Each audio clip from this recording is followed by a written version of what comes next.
Good evening everyone. आज हम class 8 का एसएसटी का एक सैम्पल पेपर सॉल्व करने वाले हैं आपके सेशन एंडिंग एग्जामिनेशन के लिए, जो कि 2026 के बच्चों के लिए है। ये बेसिकली केंद्रीय विद्यालय स्टूडेंट्स के लिए है। एक सैम्पल पेपर सॉल्व करेंगे। सो स्टार्ट करते हैं आज का सैम्पल पेपर। ठीक है, आज हम बहुत सारे क्वेश्चंस को सॉल्व करने वाले हैं। So let's start. तो ये क्लास 8 के लिए है एंड आपको पता है आपका 60 मार्क्स का पेपर है एंड 230 आवर्स का ये टाइम है। स्टार्ट करते हैं सेक्शन ए से, जो कि मल्टीपल चॉइस क्वेश्चन होंगे। सो फर्स्ट क्वेश्चन है, which tax was collected by the Marathas at the rate of 25% of land revenue. तो कौन सा टैक्स था जो कि मराठा लोग कलेक्ट करते थे आपके 25% का टैक्स हुआ करता था वो। सो हमें पता है, हमने टैक्स पढ़े हुए हैं। सरदेश मुखी आपका एडिशनल टैक्स हुआ करता था। ठीक है, हमारा एडिशनल टैक्स हुआ करता था, जो कि एडिशनल टैक्स है 10% का। ठीक है, चौथा हमारा 25% का टैक्स हुआ करता था, जो कि करेक्ट आंसर है बी। ये ज़कत और जिज़्या हमारे दिल्ली एंड जो मुगल एडमिनिस्ट्रेशन है उनमें यूज़ हुआ करते थे। तो ऑप्शन बी करेक्ट हो जाएगा चौथा। ठीक है, नेक्स्ट क्वेश्चन है question number 2। Which European power was the first to arrive in India in 1498 में से कौन सी यूरोपियन पावर है जो कि इंडिया के अंदर पहली बार आई थी 1498 में। आपको हिंट भी दे दिया है कि 1498 में वो जो भी थी पावर थी वो आई थी। तो इनमें से कौन सी पावर है? वी नो कि 1498 में पहला शख्स कौन आया था, आपको मुझे कॉमेंट सेक्शन में बताना है। वो पोर्टुगीज था। तो यहाँ पे ऑप्शन सी करेक्ट हो जाएगा, पोर्टुगीज। ठीक है, क्वेश्चन नंबर 3 है, विच house of the parliament is also called the house of the people. में से कौन सा पार्लियामेंट का हाउस है जो कि इसको कौन से नाम से जानते हैं? हाउस ऑफ द पीपल, या इसकी जगह पर आ सकता है लोअर हाउस होता है पार्लियामेंट का, हाउस ऑफ द पीपल या स्लैश में लोअर हाउस। तो हमें पता है हाउस ऑफ द पीपल या लोअर हाउस किसे कहते हैं? लोकसभा को कहते हैं। सो ऑप्शन बी करेक्ट हो जाएगा, लोकसभा। क्वेश्चन 4 पे मूव होता है। क्वेश्चन 4 है, which of the following is a factor of production. में से कौन सा फैक्टर ऑफ प्रोडक्शन है? हमने पढ़ा है फैक्टर ऑफ प्रोडक्शन में 4 चीजें आती हैं, land, second one is labour, third one is entrepreneurship,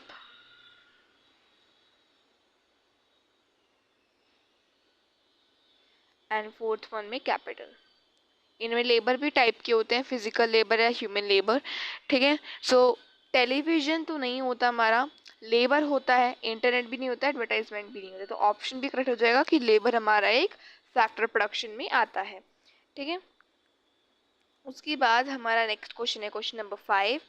who was the founder of the Maratha empire. हमारा मराठा एम्पायर का फाउंडर कौन था? तो बहुत इंपॉर्टेंट है, आएगा हमारे बाकी पेपर्स में भी आया था।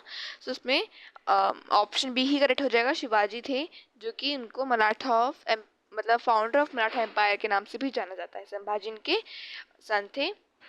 ठीक है, उसके बाद क्वेश्चन 6 है, which policy was use by the British to annex Indian state. में से कौन सी पॉलिसी है जो कि ब्रिटिश लोग यूज करते थे to annex Indian states. Annex मतलब इंडियन स्टेट्स को अपने कंट्रोल में लेने के लिए कौन सी पॉलिसीज थी?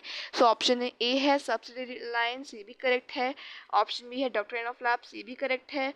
ऑप्शन सी परमानेंट सेटलमेंट, ये नहीं था। ऑप्शन डी भी नहीं था, रियोथवे सिस्टम नहीं था। सो यहाँ पे दोनों ही ऑप्शन करेक्ट है, subsidiary alliance and option B also doctrine of lapse. तो यहाँ पे रियोथवे सिस्टम की जगह पर ऑप्शन डी में हम ये ले लेते हैं, बोथ ए एंड बी। या तो आपके पास बोथ ए एंड बी आ सकता है, या अगर ये दोनों ये चारों के चारों ऑप्शन ऐसे आते हैं तो डॉक्ट्रिन ऑफ लैप्स बहुत अच्छा रहेगा इसके लिए आंसर। लेकिन यहाँ पे मैं डी ऑप्शन की जगह बोथ ए एंड बी दे रही हूँ, बिकॉज दोनों ही पॉलिसीज यूज हुआ करती थी। तो यहाँ पे ऑप्शन डी करेक्ट हो जाएगा, बोथ ए एंड बी। ठीक है, बिकॉज ये दोनों ही पॉलिसीज हैं जो कि यूज होती थी by the British to annex Indian states. So यहाँ पे क्वेश्चन 7 मूव होते हैं, who presides over the Rajya Sabha. Rajya Sabha पर प्रिसाइड कौन करता है? ऑप्शन है president, prime minister, vice president, speaker. Speaker Lok Sabha के लिए होते हैं, हमने पढ़ा था। ठीक है, वाइस प्रेसिडेंट को हम क्या कहते हैं? Chairperson of the Rajya Sabha. तो राज्यसभा का प्रिसाइड कौन करता है? Vice president. Option C is the correct option.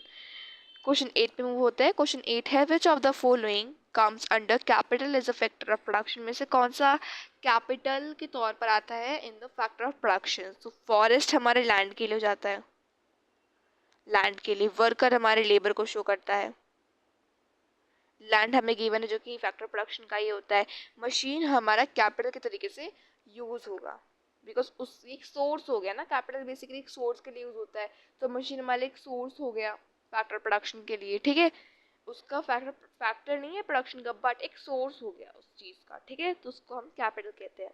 तो ऑप्शन सी करेक्ट हो जाएगा। क्वेश्चन 9 पे मूव होते हैं। क्वेश्चन 9 है which fort was the site of Shivaji coronation. So Shivaji का जहाँ पे राज्याभिषेक हुआ था, कॉर्नेशन हुआ था, वो फोर्ट कौन सी जगह का था, या मतलब फोर्ट का नाम क्या था? तो यहाँ पे ऑप्शन ए दे रखा है Pratapgarh fort, Raigad fort, Sinhagad fort या Rajgad fort. So option B correct हो जाएगा, रायगढ़ फोर्ट। कब हुआ था? 1674 में हुआ था, ठीक है, शिवाजी का कॉर्नेशन है रायगढ़ फोर्ट 1674 में हुआ था। क्वेश्चन 10 पे मूव होते हैं। क्वेश्चन 10 है which event mark the beginning of the direct British crown rule in India. इनमें से कौन सा इवेंट है जिसके बाद डायरेक्ट ब्रिटिश रूल का इंडिया में बिगिनिंग स्टार्ट हो गया था? तो battle of Plassey, battle of Buxar, revolt of 1857 या फॉर्मेशन ऑफ आईएनसी। यहाँ पे करेक्ट ऑप्शन क्या हो जाएगा?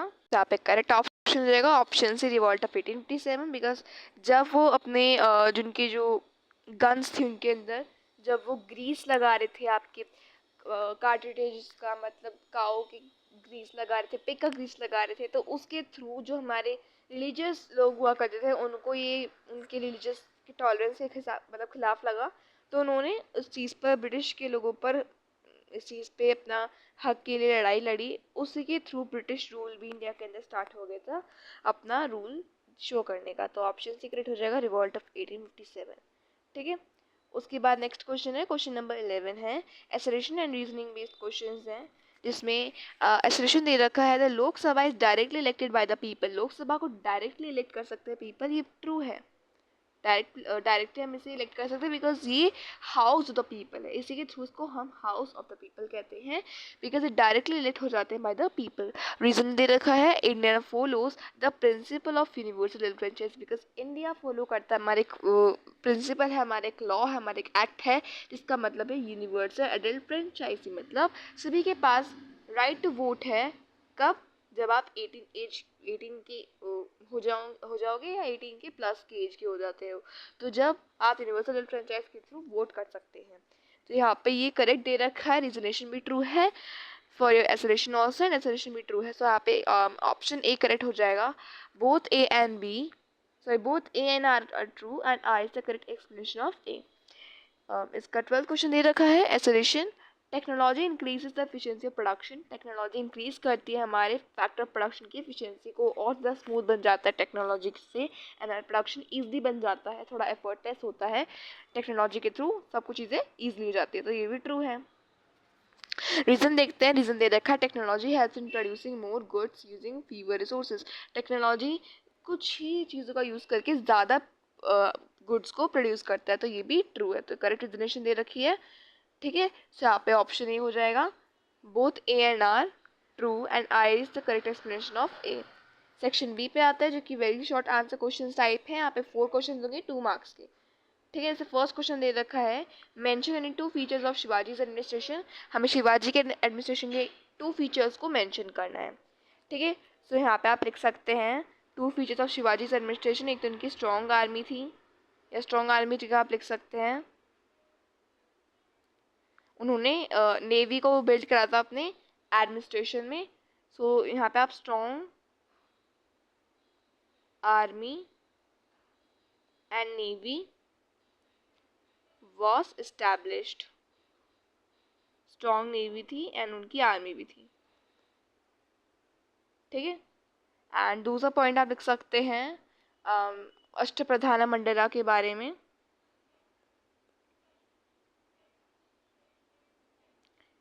ठीक है, जिसके अंदर इसको हम कहते हैं, आप साइड में इंग्लिश में लिख देना ब्रैकेट में, council of 8 ministers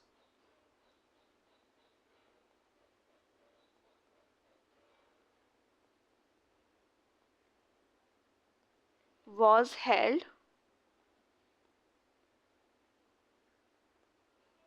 to make the administration efficiently. अपने एडमिनिस्ट्रेशन को एफिशिएंटली बनाने के लिए उन्होंने अष्टप्रधाना का एस्टैब्लिशमेंट करा था, एडमिनिस्ट्रेशन एफिशिएंटली। ठीक है, तो आप कुछ इस टाइप में लिख सकते हैं कि उन्होंने पहले तो स्ट्रॉन्ग आर्मी और नेवी को स्टैब्लिश करा, एंड सेकेंडली कि अष्टप्रधान मंडल जो कि काउंसिल ऑफ 8 मिनिस्टर्स के नाम से जाना जाता था, उनको उन्होंने अपने एडमिनिस्ट्रेशन को एफिशिएंटली बनाने के लिए उसको स्टैब्लिश करा या उसको हेल्ड करा था। तो क्वेश्चन 13 का आंसर हो गया था, बिकॉज हमें 2 ही फीचर्स लिखने थे। ठीक है, उसके बाद 14 है state any 2 harmful effects of British economy policies on India. 2 harmful effects, so यहाँ पे आप लिखेंगे 2 harmful effects of British economies policies on India. Like उन्होंने डिस्ट्रक्ट करा था, सो डिस्ट्रॉयड रिलीजियस प्लेसेस, उन्होंने रिलीजियस प्लेसेस को डिस्ट्रॉय करा। सेकेंडली आप लिख सकते हैं उन्होंने डिविजन्स क्रिएट करे। अच्छा, मैं इकोनॉमिकली लिखना है, सो आप यहाँ पे लिख सकते हैं कि उन्होंने अपने रूल्स को ज़्यादा फॉलो करा, या सप्रेशन ऑफ लोकल कल्चर भी लिख सकते हैं, या आप इसकी जगह पे लिख सकते हैं एक्सप्लॉयटेशन ऑफ रॉ मटेरियल्स,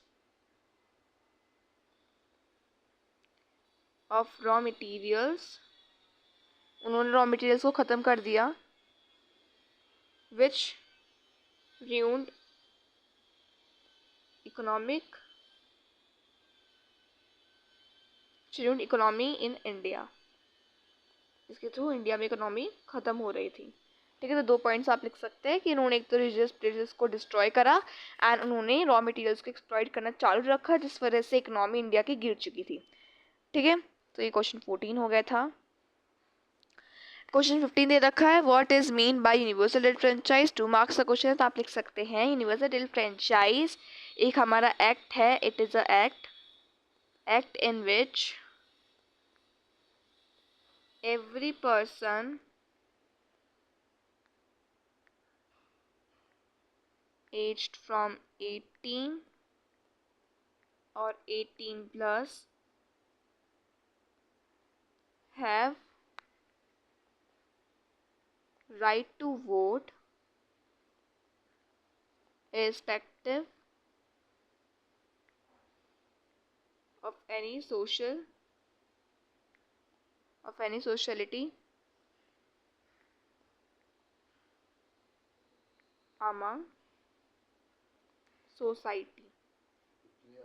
यहाँ पे देख सकते हैं कि यूनिवर्सल हेल्थ फ्रेंचाइज हमारा एक एक्ट था, जो कि एक ऐसा एक्ट है जिसके थ्रू हर कोई इंसान जो कि 18 एज का हो या 18 एज से प्लस का हो, उसके पास राइट टू वोट है, respective of any sociality among society के अंदर जितनी भी सोसाइटी रहती है, like respective of their caste, creed, race, their religion या जेंडर, सोशल बैकग्राउंड वगैरह, उनकी इकोनॉमिक की वजह से कोई भी सोशलिटी के रिस्पेक्टिव वो राइट टू वोट कर सकते हैं इन सोसाइटी। तो ये क्वेश्चन 15 का आंसर हो गया। ठीक है, आप इसके अंदर और भी चीज़ें ऐड कर सकते हैं। क्वेश्चन 16 है हमारा लास्ट क्वेश्चन सेक्शन बी का, name any 2 factors of production. हमें 2 फैक्टर्स ऑफ प्रोडक्शन बताने, बहुत ईजी है। यहाँ पे आप चाहो तो इसका आंसर में लिख सकते हो land and labour. 2 factor production हो गए। सेक्शन सी पे मूव होते हैं, जो कि शॉर्ट आंसर क्वेश्चन है। यहाँ पे 5 क्वेश्चन होंगे 3 मार्क्स के। सो क्वेश्चन 17 है, explain any 3 reason why European power were attracted to India. हमें 3 रीजन बताने हैं इसके अंदर यूरोपियन पावर इंडिया से अट्रैक्टेड थे। तो फर्स्ट आप लिख सकते हैं because of their raw materials. ठीक है, सो यहाँ पे आप लिख सकते हैं production of raw materials in India.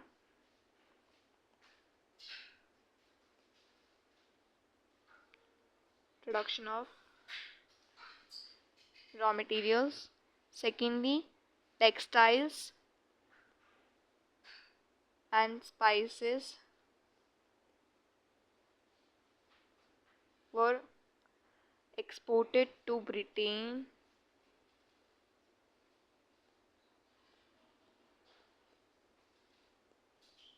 and France. Third आप लिख सकते हैं बिकॉज ऑफ ट्रेडिंग साइट्स। ठीक है, सो बिकॉज यहाँ पे आप लिख सकते हैं well developed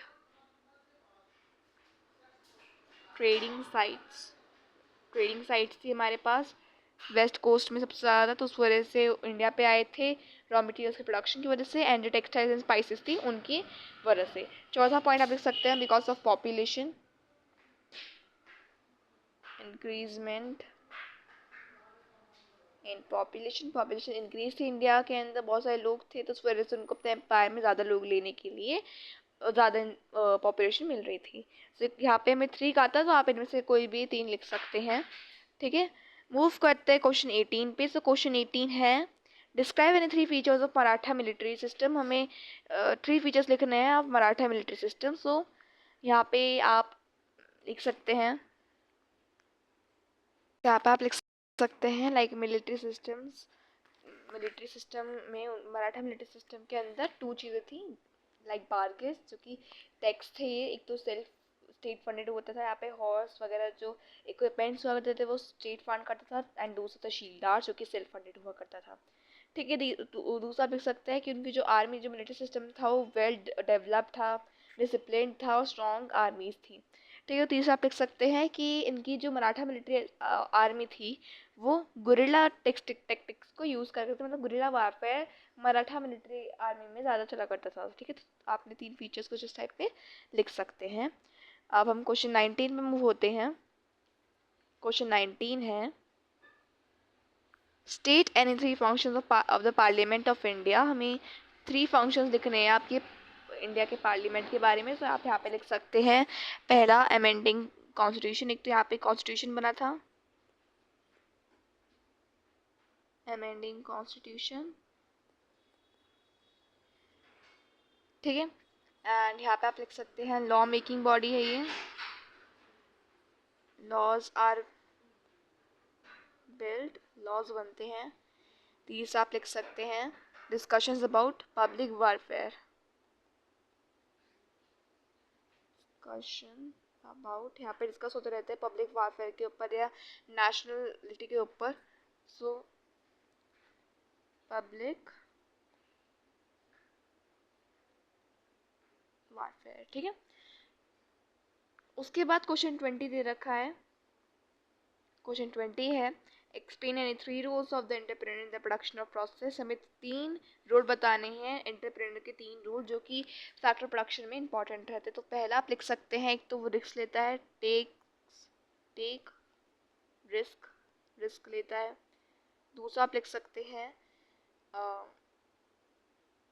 it brings all the important equipments for the factor of production, bring all sources of production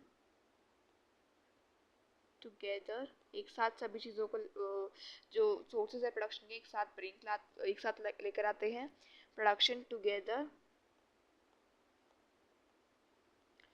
तीसरा आप लिख सकते हैं कि डिसीजन भी बनाता है, मेक्स डिसीजन भी लेते हैं। ठीक है, तो ये 3 चीज़ें यहाँ पे आप कुछ इस टाइप पे लिख सकते हैं।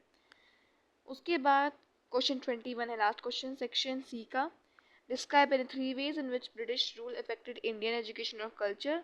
सो यहाँ पे आप पहला तो कल्चर के लिए लिख सकते हैं, 3 ways बताने हैं। सो डिस्ट्रॉयड टेम्पल्स को डिस्ट्रॉय करा। दूसरा आप लिख सकते हैं सप्रेशन ऑफ लोकल कल्चर, उन्होंने हमारी कल्चर को सप्रेस करा, suppression of local culture. And तीसरा आप लिख सकते हैं एमर्जिंग ऑफ वेस्टर्न एजुकेशन का एमर्जमेंट हो रहा था, तो एमर्जिंग ऑफ वेस्टर्न एजुकेशन लाई जा रही थी।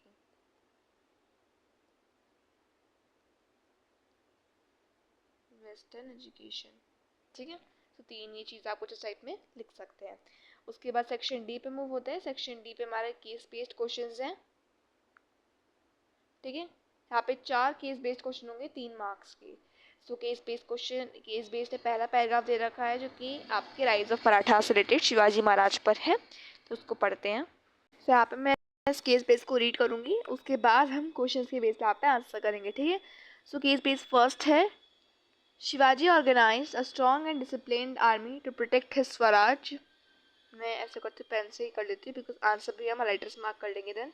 So Shivaji Maharaj organized a strong and disciplined army to protect his Swarajya.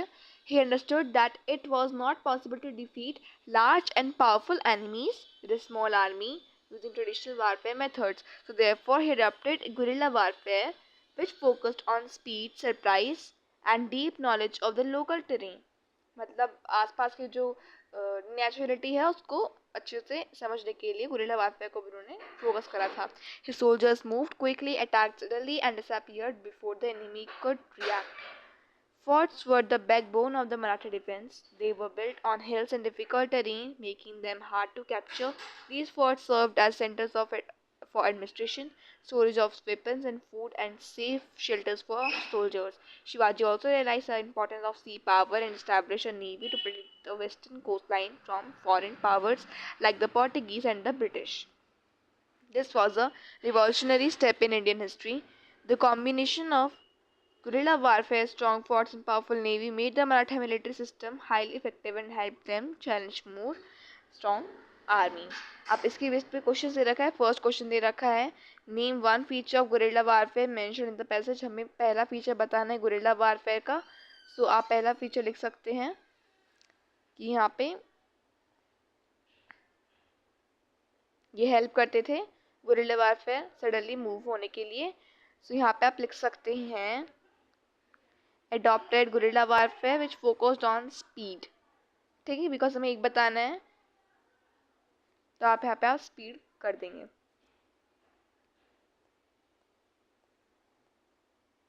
उसके बाद सेकंड है, why were forts important for both military and administration purpose. Forts important क्यों हुआ करते थे मिलिट्री और एडमिनिस्ट्रेटिव पर्पस के लिए। तो यहीं पे लिखा हुआ है कहीं पे, ये फोर्ट्स का है, आप यहाँ पे लिख सकते हैं they were built on hills and difficult terrain, making them hard to capture. These forts served as center for administration, storage of weapons, food and safe shelter for soldiers. तो ये आपका आंसर हो गया क्वेश्चन बी का, because यहाँ पे military administrative purpose के लिए पूछा गया था। मिलिट्री में ये हमारे हेल्प करते हैं बचने के लिए, प्रोडक्शन के लिए या कलेक्टिंग रोड्स के लिए, ठीक है, एंड एडमिनिस्ट्रेशन के लिए ये वेपन्स के लिए भी यूज हुआ करते थे एंड सोल्जर्स के शेल्टर्स के लिए भी। सी क्वेश्चन है इसमें, why do you think guerrilla warfare was more suitable for the Marathas than traditional warfare. Important क्यों हुआ था ट्रेडिशनल वारफेयर में। सो यहाँ पे आप लिख सकते हैं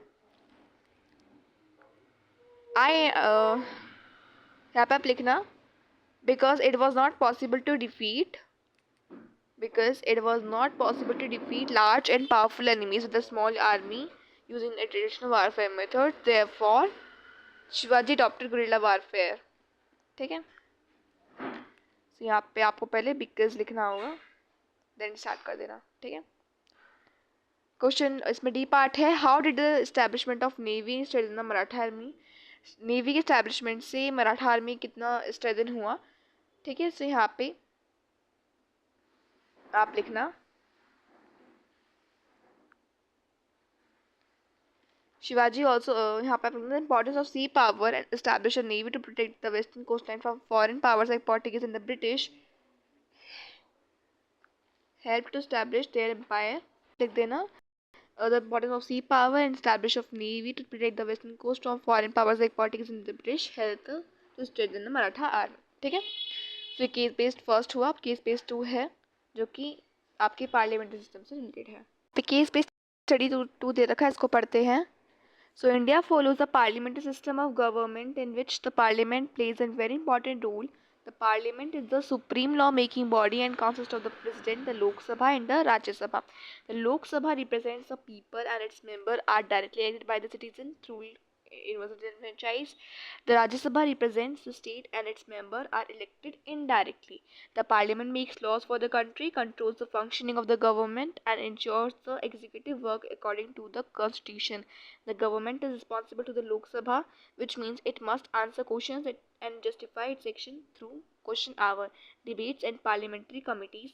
The parliament keeps a close watch on the work of the government. अब स्टार्ट करते क्वेश्चन। तो फर्स्ट क्वेश्चन है, name the two houses of the Indian parliament. So we know, यहाँ पे आप लिख देना टू हाउसेस कौन से हैं इंडियन पार्लियामेंट के। तो फर्स्ट है लोकसभा एंड राज्यसभा। ठीक है।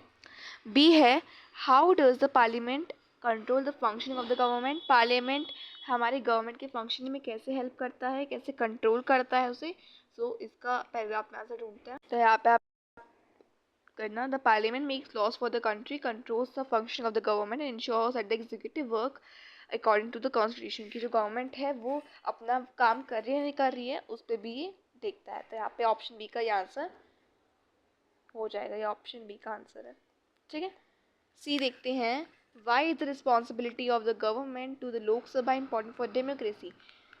कि why is responsibility of the government to the Lok Sabha important for democracy. जो गवर्नमेंट को रिस्पॉन्सिबिलिटी है लोकसभा के लिए, वो डेमोक्रेसी के लिए इंपॉर्टेंट क्यों होती है। तो the government responsible to the Lok Sabha which means it must answer question and justify its action. ठीक है। Through question hour, the debates in parliament committee, the parliament keeps यहाँ तक ही आंसर सही है आपका। The government is responsible to the Lok Sabha, which means it must answer questions and justify its action कि वो answerable हो to the Lok Sabha। तो यहाँ पे ये आपका C का आंसर हो जाएगा। ठीक है। D है, what might happen if the parliament did not question the executive regularly। Parliament अगर क्वेश्चन नहीं करे तो क्या हो जाएगा। तो यहाँ पे आप लिखना what might happen if parliament did not question the executive regularly। तो यहाँ पे आप लिखना, if parliament did not question the executive regularly, the people will reject or rise violation against the actions this action।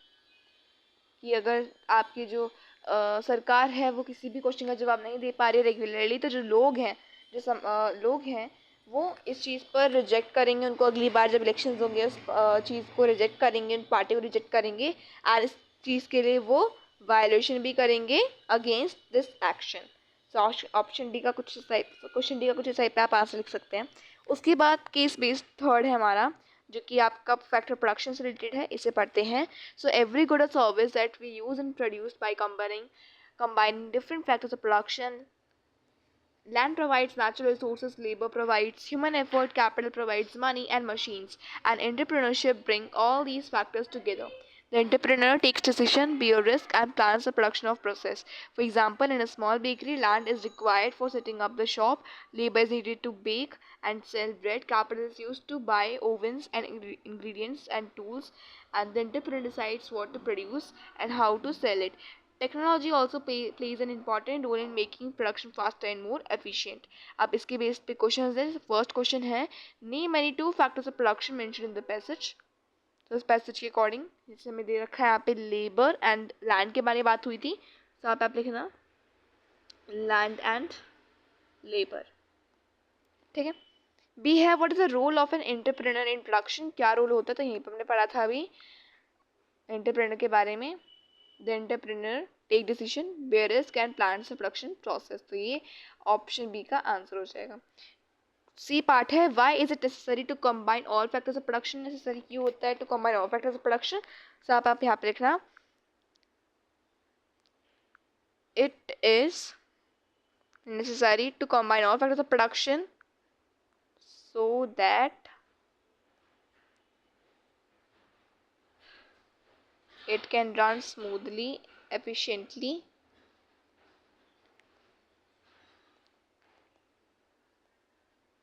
and the process should result better। अगर हम सभी चीज़ों को कंबाइन करते हैं तो उसके थ्रू जो प्रोसेस है वो एफिशिएंटली और स्मूथली वर्क करता है, जो प्रोसेस का जो आउटपुट होता है वो भी अच्छा रिजल्ट करता है, मतलब अच्छे प्रोडक्ट की क्वालिटीज़ मिलती हैं। ठीक है, मतलब अच्छे क्वालिटी की प्रोडक्ट्स मिलते हैं। यहाँ पे अब डी पार्ट ये रखा है, how does the technology helps in modern production. Technology modern production में कैसे हेल्प करती है, तो यहाँ पे आप लिख सकते हैं technology helps in modern production in many ways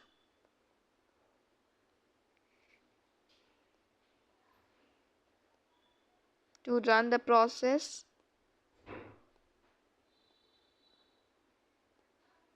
efficiently। Like यहाँ पे आप लिख सकते हैं like food apps such as Amazon, Zomato, etc. helps people to order their food in their home। जैसे कि आजकल के जो ऐप्स हैं वो हेल्प करती हैं हमें ऑनलाइन सामान को खरीदने के लिए, इसके थ्रू हमारा प्रोडक्शन का प्रोसेस भी टेक्नोलॉजी से ईजिली वर्क कर पाता है। तो कुछ इस टाइप में आप इसका डी का आंसर लिख सकते हैं। उसके बाद सेक्शन ई है, लॉन्ग आंसर बेस्ड क्वेश्चन है। यहाँ पे इसमें 2 क्वेश्चन है 5 मार्क्स की। फर्स्ट है describe the rule of policy, describe the policy of divide and rule adopted by the British and how did it help them to strengthen their control over India। 5 marks का question है, इसको आपको मैं दिखाऊंगी कैसे लिखते हैं। एंड ये क्वेश्चन आपको पता है रिपीट भी हुआ था आपके PT2 में एंड हाफ ईयरली में भी आया था। ठीक है, साथ में क्वेश्चन 23 को भी देख लेते हैं। Describe the composition of and function of the Indian parliament. हमें कंपोजिशन एंड इंडियन पार्लियामेंट के फंक्शंस को बताना है। तो दोनों के आंसर मैं आपको एक साथ में दिखा देती हूँ किस टाइप में आपको लिखने हैं। ठीक है, उसका आंसर क्वेश्चन 22 का आंसर कुछ आप इस टाइप में लिख सकते हैं। The British policy of divide and rule aim to create divisions and among Indian communities to maintain political control. Political control रहे, एक्सप्लॉयटेशन रहे, उनका जारी रहे, वो सिर्फ रॉ मटेरियल्स को लेते रहें, एंड रिलीजियस टॉलरेंस और डिफरेंसेस का भी उन्होंने अच्छे से डिविजन्स क्रिएट करे।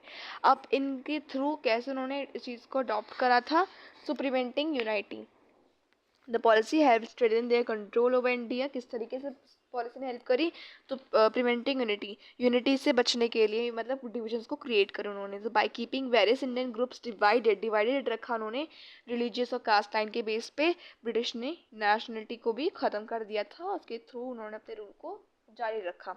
सेकेंड है इम्प्लीमेंटिंग सेपरेट लॉज, उन्होंने लॉज क्रिएट करे। ठीक है, establish separate personal laws system for different religious communities like marriage, divorce and inheritance which reinforce distinct identities and differences। Third है creating political division, political divisions को create करें। introduction of electoral politics based on religious identity encouraged political parties to use religion for electoral gain culminating in the partition of India। And यहाँ पे fourth हो जाएगा हमारा administrative partiality, उन्होंने administrative laws बनाए थे।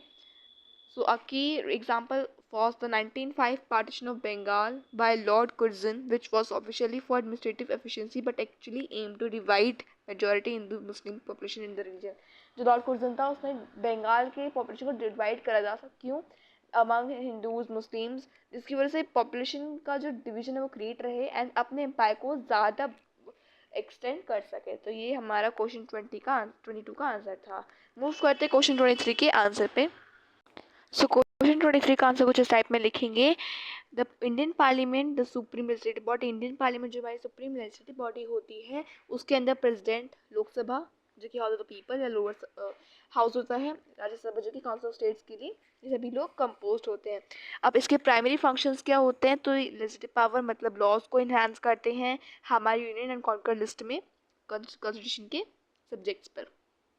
दूसरा एग्जीक्यूटिव कंट्रोल, यहाँ पे एग्जीक्यूटिव कंट्रोल रहता है, मतलब गवर्नमेंट को जो काउंसिल ऑफ मिनिस्टर्स होते हैं अकाउंटेबल रहते हैं, उनको क्वेश्चंस के आंसरेबल होने चाहिए, डिबेट्स के भी टू द लोकसभा। तीसरा financial power like approving the national budget, मतलब बजट जो हमें गिवन है नेशनल के थ्रू रेशनिंग के थ्रू हमें अच्छे से यूज़ करना है, अच्छे से देखना है कि कहाँ पर हम यूज़ कर रहे हैं, कहाँ पर गलत चीज़ पे यूज़ कर रहे हैं, उस चीज़ के लिए रोकना है। चौथा है जुडिशियल फंक्शंस, लाइक कि जो हमने लॉज बनाए हैं वो इम्प्लीमेंट हो रहे हैं नहीं हो रहे हैं, इम्पीचिंग द प्रेसिडेंट एंड जजेस of the supreme court and high courts. तो इस टाइप में क्वेश्चन 23 का आप आंसर लिख सकते हैं। चाहे तो फोर्थ वाला इतना इंपॉर्टेंट नहीं है, थर्ड एंड ये आप सभी लिख सकते हैं, ठीक है। तो इस टाइप में आपको क्वेश्चन 23 का आंसर लिखना था। मूव करते हैं नेक्स्ट क्वेश्चन पे। अब यहाँ पे सेक्शन ई खत्म हो जाता है। सेक्शन एफ है जो कि मैप बेस्ड क्वेश्चन है, लास्ट सेक्शन हमारे इस वीडियो का। इसके अंदर 3 आपको जगह दे रखी है। On the outline of map mark the following, like first है रायगढ़ फोर्ट, गोवा एंड पुणे। सो यहाँ पे हमें रायगढ़ फोर्ट, गोवा और पुणे को मार्क करना है। सो लाइक रायगढ़ फोर्ट हमारा कुछ इस जगह पर है, रायगढ़ फोर्ट है इधर। उसके बाद हमें दिखाना था गोवा को एंड पुणे को। सो गोवा हमें पता है यहाँ पर है एंड पुणे आपका कुछ यहाँ पर है, ठीक है। सो ये था हमारा मैप। सो आज के लिए यहीं पे था। Subscribe for more videos. आज हमने पूरे 60 का ये सैम्पल पेपर सॉल्व करा था, जो कि पहला था सैम्पल पेपर, मतलब पार्ट 1 था।